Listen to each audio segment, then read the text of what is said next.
They see my disability, I see my ability. They call me disabled, I call myself differently abled. There are some incidents that happen in your life. Those incidents break you, deform you, but they mold you into the best version of you. And the same thing happened to me. I was 18 years old when I got married. My father wanted me to get married. And all I said was, if that makes you happy, I'll say yes. And of course, it was never a happy marriage. Just about after 2 years of getting married, I met a car accident. Somehow my husband fell asleep and the car fell in the ditch. He managed to jump out, saved himself. I'm happy for him. But I stayed inside the car and I sustained a lot of injuries. The list is a bit long, don't get scared. The wrist was fractured. Shoulder bone and collarbone were fractured. My whole rib cage got fractured. And because of the rib cage injury, lungs and liver were badly injured. I couldn't breathe. I lost urinary bowel control. That's why I have to wear the bag wherever I go. 3 vertebrae of my backbone were completely crushed. And I got paralyzed for the rest of my life. I finally ended up in a hospital where I stayed for 2.5 months. I underwent multiple surgeries.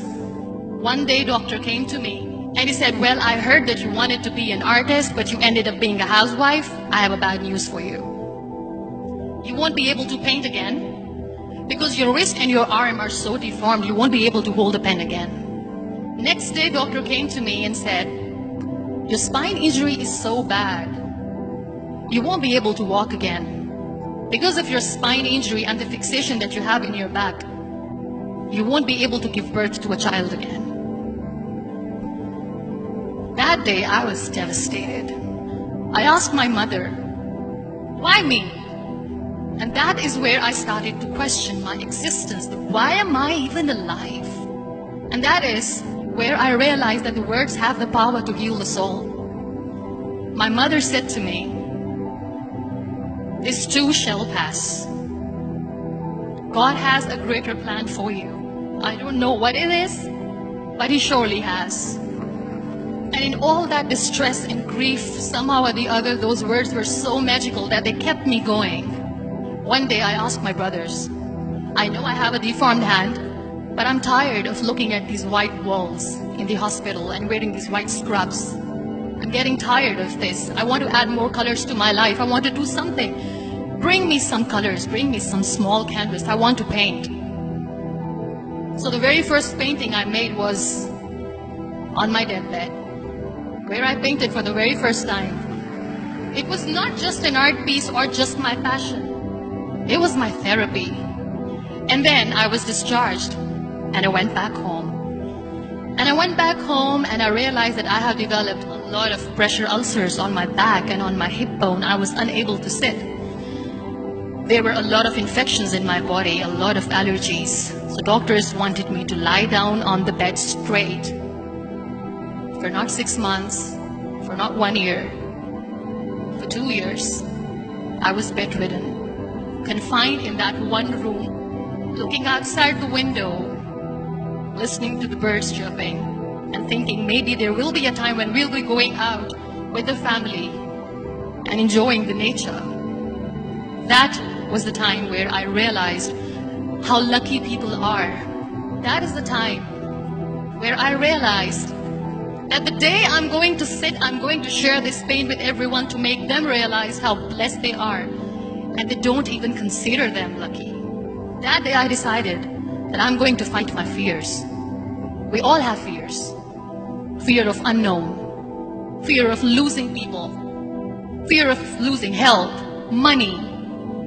We want to excel in career, we want to become famous, we want to get money. We are scared all the time. So I wrote down one by one all those fears. And I decided that I'm going to overcome these fears one at a time. You know what was my biggest fear? Divorce. I was trying to cling on to this person who didn't want me anymore, but I said no. I have to make it work.